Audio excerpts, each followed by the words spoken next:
I don't know how to describe it other than like a demon type of sound. But it's silhouetted, hulking, every bit of 5.5 feet wide, 13 to 14 foot tall, pitch black. The one thing that ran through my mind when I had this encounter was I don't have a big enough gun. Your host, two-time witness and field researcher for more than 40 years, William Jevning. Welcome to Creek Devil. Welcome to the Q&A, everyone. We have Chuck with us here. Tom, why don't you go ahead and kick things off? Yeah, absolutely. I want to thank everybody for these excellent questions. And Karim, thank you so much. You've sent us some really thought-provoking questions, so we really appreciate that. Got a couple of new listeners and new Patreons out there, Tameek and Anastasia, so thank you so much.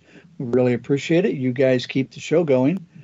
And if you have questions, let us know. Just shoot us a question at questions@creekdevil.com. If you like the show, let us know. Click the like and subscribe and ring the bell. With that, we're going to dig right in here. Okay. I've got Justin. And by the way, this is the gentleman. He's up in Canada. And some of the Sasquatch artwork that you see, the faces, this guy's a fantastic artist. So we just want to kind of put his name out there. I want to interject, too, that Justin's actually going to be working on some new artwork for us. Yes. So we're really excited, looking forward to it. Okay. Digging in, he says, hi, Will and Creek Devil team. I've really been enjoying the Q&A episodes you've been sharing, and I thought I'd throw a question into my own. So keep them coming, Justin. Regarding the sheer size and robust build of these creatures, what visual reports do we have insofar as subadult juniors or subadult juveniles are concerned? Young mountain gorillas come to mind as being quite stocky and sturdy looking, while young chimps and orangs are more lanky. Not that these apes are necessarily comparable to Sasquatch. So I recall reading a few encounters of these creatures, particularly the younger ones, being described as ugly. I'm going to throw my comment in there. I've never heard anything other than that. And not the most pleasant looking things in the world. My question is, what are the young ones described as looking like? Well, I think it's about them and their behavior. So yeah, I think generally speaking, they're not much different than the adults. No, the one that I saw, the only one that I've seen so far, was a lanky juvenile, and the other guy that I saw, two other guys, one of the other guys saw it. It was tall. He said it was muscular but lanky, and about 6.5 feet tall, black hair. They made eye contact, and obviously, with the black hair and the size, it was a juvenile. Plus, well, we've seen I've sent you the footprint. You've looked at it. It wasn't this creature, but there's other little ones in the area. And even the story of Jacko, in British Columbia in 1882, that fits the same description you just gave. Yeah, very interesting. So, Forrest, what do you think? About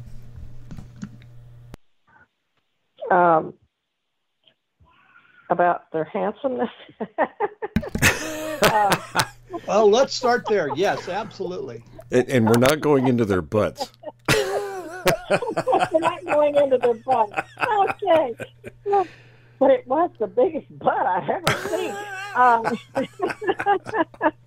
Oh, God, help us. Hey, and even I'll tell you what was funny. I don't know if you noticed, Anita even noticed. That was one of the first things Anita noticed, too, about the one that went across the road was the size of the glutes, so I don't know, maybe us females, we just drift to that, posterior end. I don't know. But anyway, I want to tell you something. I have never seen a handsome gorilla. I don't care what age. I've never seen a handsome chimpanzees the young ones are cute, but when they get older, no, I'm sorry, they're just not a beautiful creature. And it kind of goes for the orangutans too. They just have such funny looking faces that they're almost comical all the time, whether they're adults or juveniles. But you know what? When I saw that one at my window, the first thing I was the first thought that went through my mind was not how handsome or how pleasant he looked, because that was not the first thing on my mind. I was kind of more horrified than anything. But I don't know what he's kind of getting at. Whether he's trying to say to the faces and such appear to be the same when they're younger as when they're older. I mean, they're going to progressively get uglier as they get older. So I just wonder sometimes if maybe they're like chimpanzees. Have we ever heard, not ever having seen an infant, haven't we heard tales of infants appearing to have lighter skin than the adults when they're young, but yet their hair is darker? That is something that is, the chimpanzees are that way. In fact, chimpanzees actually have white skin when they're born.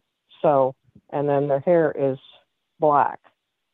And I just wonder if, have you guys ever seen infants? I don't know. I don't think I've ever asked you that before. I never have. So if anybody out there has seen a Sasquatch with an infant and you have a description, let us know. You know, there was a YouTube video years ago, and I think it's still out there, where it was just, and I believe it was in upstate New York. It was a wedding reception being held in, somewhere out in the woods. And the point of the video was not anything to do with Bigfoot or anything like that, but they're just filming, obviously, the center of attention, which is the bride and the groom and everybody and the cake and blah, blah, blah, and all that stuff and the gifts. But off in the distance, up in a tree, you saw, for what all intents and purposes, was a little looked like monkey. A gibbon? Yeah, a gibbon, but it was up in the trees and it was just swinging around up there. Yeah, and I don't think they even noticed that until a couple of years later. They just happened to be viewing the tape again and saw that on there. Yeah, I remember seeing that. Because I found that. In fact, I played it over and over. I thought it was very interesting. Yeah. Yeah, I did too. I thought it was very interesting. So, I don't know, Chuck, what about you? Have you seen any thoughts? Have you talked to anybody that have seen?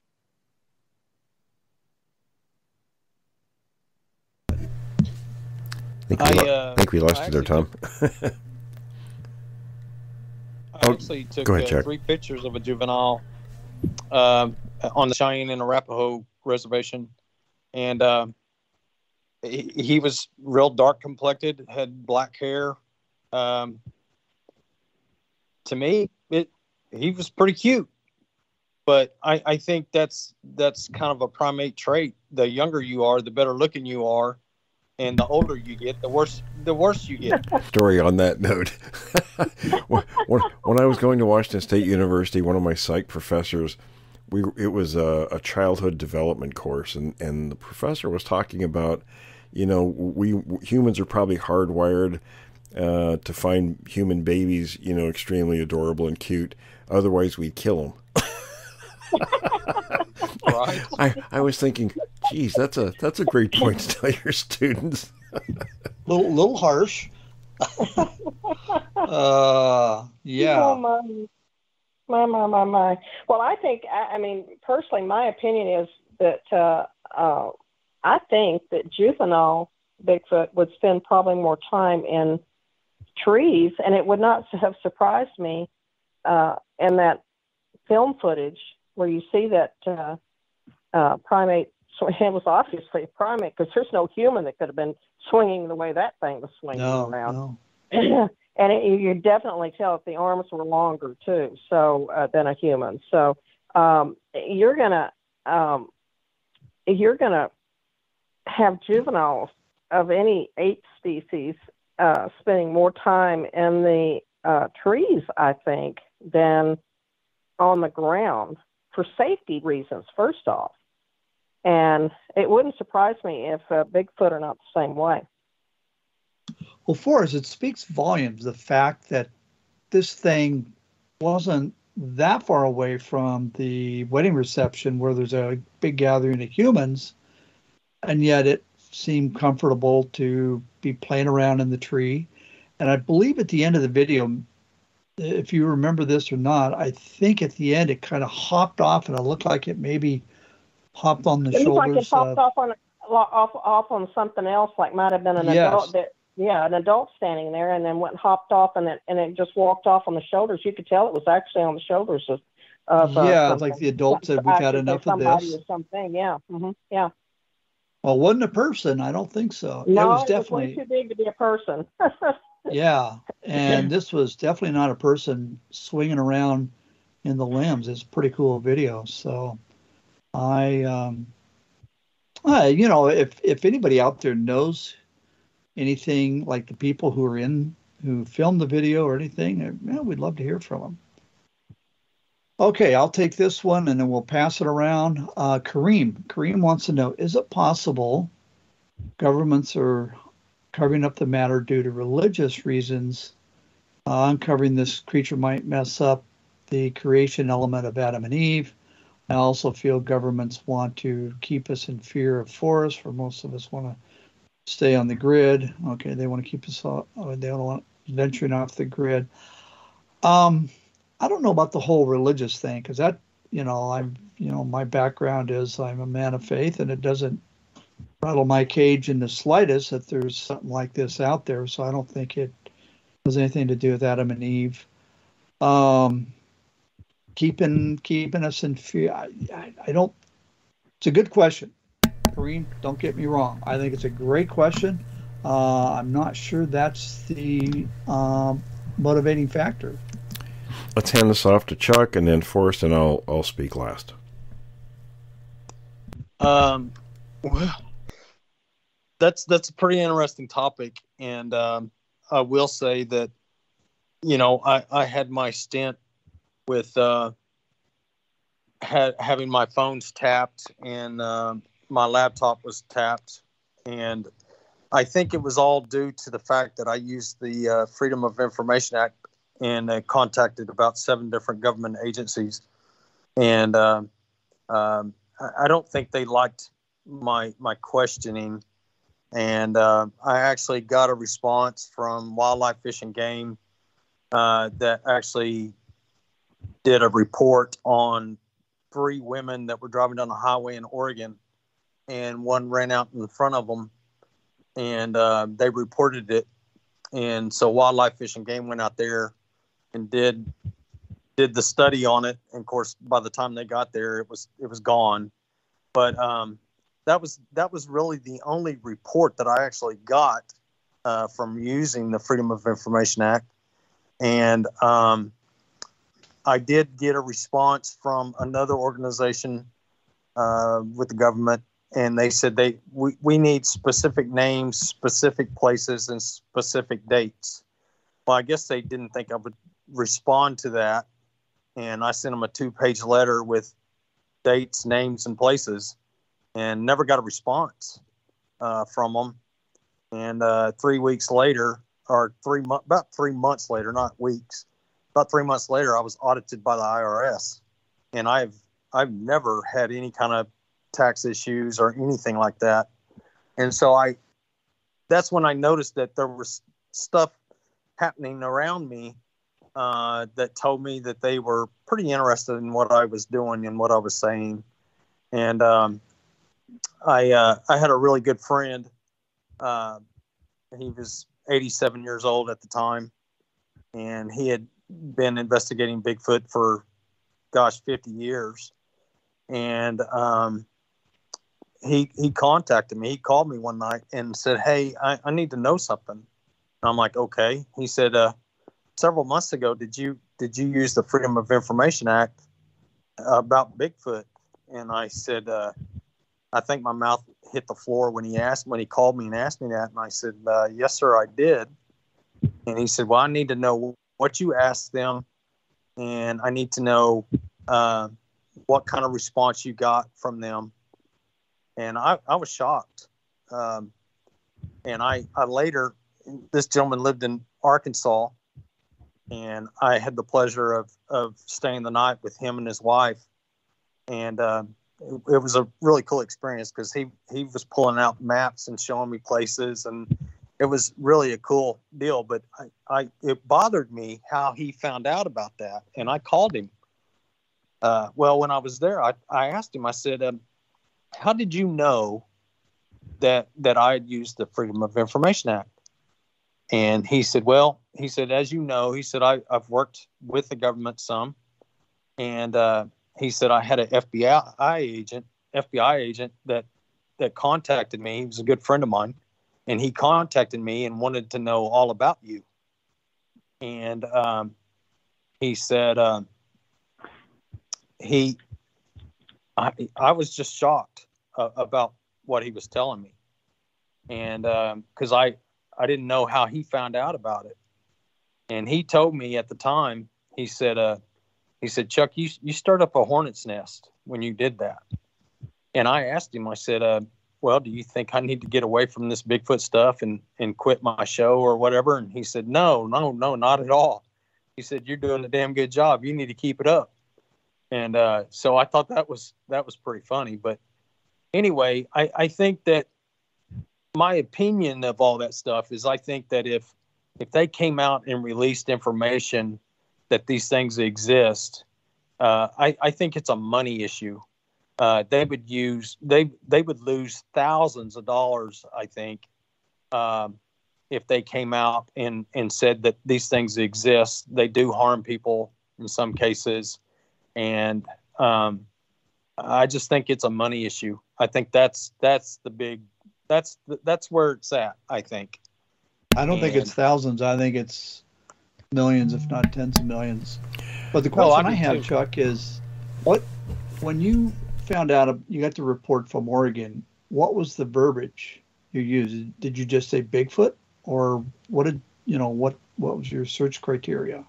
Well, when I contacted Wildlife, Fish and Game, I mean, I used the same issue when I did the Freedom of Information Act. I want to know what you guys know about Bigfoot, Yeti, the Grassman, Sasquatch, whatever you call them. I want to know what you guys know. You know, is there proof, or tell me what you know. And Wildlife, Fish and Game actually sent me a report on that particular incident. And that was the only report that I actually got from any of the agencies. So I think that, I don't know what persuaded them to go ahead and send me a report like that, but I did get one report out of all that. And then plus I got a letter back from the other organization saying, hey, we need specific names, dates, and places. And so I sent them a 2-page letter back saying, here's names, dates, and places. Tell me what you know. And never got any response from them. But just the fact that they said, okay, well, we need specific names, dates, and places tells me that, yeah, they know about these things, or else they wouldn't even ask me to send them something like that. So I think... I'm just going to... Go ahead. Yeah, I'm sure they do. I'm just going to throw in my personal opinion, and that is thinking about all the different facets involved in this.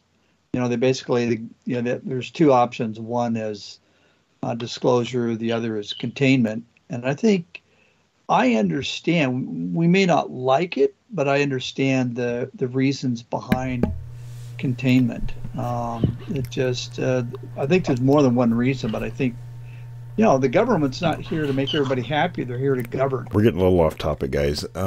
Forrest, on the original question about religion being the reason, what do you think about that? Well, I think a religion can enter into a lot of things, unfortunately. Of course, my first university in Utah was actually a private religious university, and I probably just gave away to the whole world when I went to school. You know what? I never had religion enter into any anthropological classes, archaeological classes. They left that up to the we were required to take religious classes there at the university, which I did, but they left that kind of teaching up to the theologians there at the university. It never, ever entered into any class. Never did I ever hear any type of theological questions or anything like that enter into any anthropological classes or archaeological classes. That aside, even when we were in our archaeological digs, the professors, me knowing their religious standings and my religious standings, nobody ever questioned it. Now, I have on instances where when you start talking about evolution and how these could have developed through evolutionary processes and convergent evolution alongside man, I have had several people, want to get into a dissertation on religion versus, and I just don't, I won't go there because, as far as I'm concerned, religion has nothing to do with it when it comes to science. You just got to, you've got to be, straightforward about it. You can't mix the two because otherwise you just create a big hoopla. And I really, personally, do not think that religion, and I don't think you've ever encountered too many people that have considered a religious issue with Bigfoot. Now, the government and some of the ecological instances out there, I think you're talking about an entirely different thing. And I'm not even sure, I don't know, how that would affect the lumber industry. I really, honestly don't think that it would have definitely affected. I had the same experience in college. I didn't, excuse me, in the anthropology courses, there was never any discussion about religion with any of that, and same with the archaeology courses. I think if they were to be proven to be real, religious institutions don't have any sway with businesses, like logging, etc. So, and all I can tell you is, from my inside contacts, like I said, I know probably a dozen or half a dozen different people that I would call Mr. Black. They have all said that religion is not a factor in all that. Yeah. Well, I mean, and I actually went to a private religious university in my first year. I went straight out of high school there, and I wasn't even a member of their religion. And y'all know what religion I am, and I was really amazed because I really thought that maybe in that particular field that I was going into, that there might be some consternation, and there never was. In fact, this university now has one of the finest archaeological departments in the world. So, I mean, they have been very, very good about keeping that separate. They have a great respect for knowledge, and they don't try to intercede with their religion into that. So I praise them for that. And then my second university was a state university, and the largest one in this state. And of course, religion never entered anything there. So that was a secondary issue all the way around. So yeah, I can't see religions being any kind of a problem. So.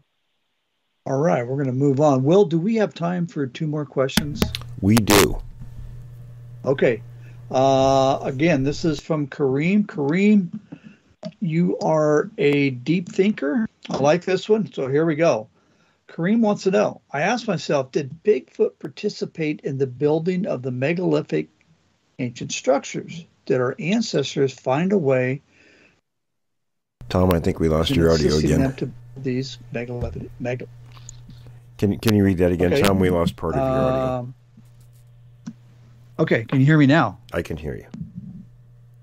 Okay, so we're going to start all over. All right.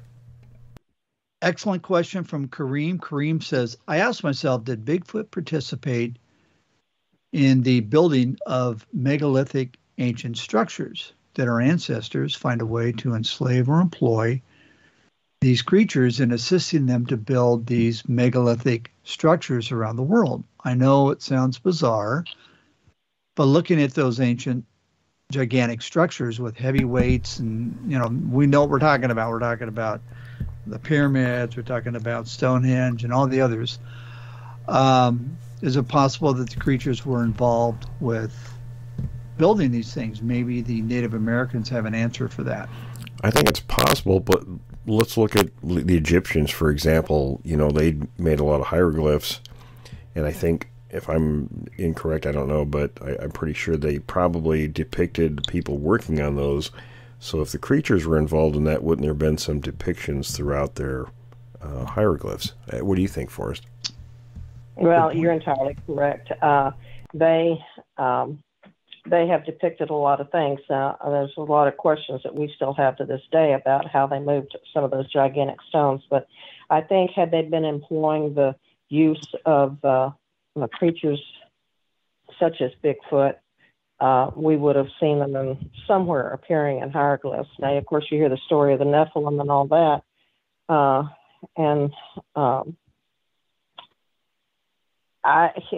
don't.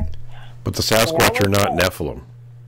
No, I'm not saying that wasn't what I was saying. I was just going to say that you hear the story of the Nephilim, and that some people try to equate that with Sasquatch. And where I was going with this is that I don't believe that either. So you're gonna have some people swearing up and down that yes, they were. Well, I'm going to say no, they weren't. But Well, the reason I say they're not is because in Ivan Sanderson's book, on chapter 17, he had a friend who was a Jewish scholar, and he actually addressed that in there very specifically. And the Nephilim they had very specific measurements, they were specific things. I mean, they even had beds, they said they were 18 feet long, etc. And there were two other things they talked about, these, what we equated to hairy wild men, or and I can't remember off the top of my head the names, but they had specific names. They were something different that actually sounded very much like a Sasquatch, but the Nephilim were not that. No, I would have to agree entirely. Yeah. All right, we're going to move on. We got one more question, and again, this is from Karim. So thank you, Karim. Is Sasquatch a mimic ape? Maybe due to its higher intelligence and adaptation, its DNA mutated in a way that mimics humans. Although it's an older creature, yet due to adaptation, it mutated in a way to mimic humans better than other apes. Good question. Maybe its bipedal adaptation is more of a mimic than real evolution. So what I mean is that maybe bipedal attribute is something new in its evolutionary, evolution. It started because of mimicking humans. So I think Forrest would be the one to answer this, but my 2 cents. I can tell you that right now, that actually bipedal evolution they're finding has going way back. It's very old. Which are actually in the human ancestry. There are apes and even monkeys that are exhibiting, total bipedalism. And so this is not anything that started at a later date. This was something that actually started very early on. It was a separation where, you have your quadrupedal apes and you had bipedal apes. Not saying that those bipedal apes always were completely bipedal, because they did actually exhibit quadrupedal attributes as well. But bipedalism, the use of bipedalism, is a very, very early attribute, and it has continued all along. And I think this is a very good example of what they call convergent evolution, where you've got two species that develop the same functionings, and this is where we end up. We've got the humans, and then now we've got bipedal, Bigfoot. And I would also throw in there that Sasquatch isn't entirely bipedal either. They will go on all fours at times. They can go on all fours all the time. Of course, you're not going to see too many humans running around like that, but we're very ungainly trying to do that. So, you know, they do exhibit a certain difference in body structure that allows them to be able to do that too. So, you know, and then until we get one on a slab, we're not going to know exactly all the differences that are out there. But you know, someday that's going to happen. Yeah, it wouldn't be them mimicking humans. We're kind of the Johnny-come-lately when it comes to primates. So if anybody's, you know, copying anybody else, I suppose our form would have copied the previous versions. All right, so we're out of time, folks. Any final thoughts, everybody? I just want to thank everybody for your questions. These are excellent questions. Excellent questions. And you guys keep the topic alive. And you got a question, shoot it our way. We'd love to answer it. Chuck, any final thoughts? Great question and answers. Forrest, how about you? No, everything was interesting as usual. Karim had some great questions. Great questions. Very good. We also asked Chuck if he'd join us on a regular basis. So what do you think about that, Chuck? Man, I love it. Awesome. Well, I'm honored, and I'm in. Awesome. People love to hear you, Chuck. So we're going to welcome you aboard right now. Well, thank you, sir. All right, everyone. Well, that'll do it for this session, and stay tuned for the weekend show. Thanks for listening to this episode of Creek Devil. If you or anyone you know has had an encounter with these creatures, please contact us at williamjevning@yahoo.com. That's William, Jevning, @yahoo.com. All communication is confidential. Join us for another program next week. And until then, keep your eyes open out there.